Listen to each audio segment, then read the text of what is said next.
गणनायकाय गणदैवताय गणाध्यक्षाय धीमहि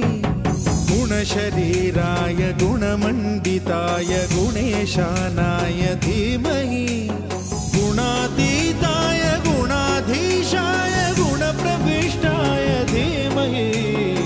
एकदन्ताय वक्रतुण्डाय गौरीतनयाय धीमहि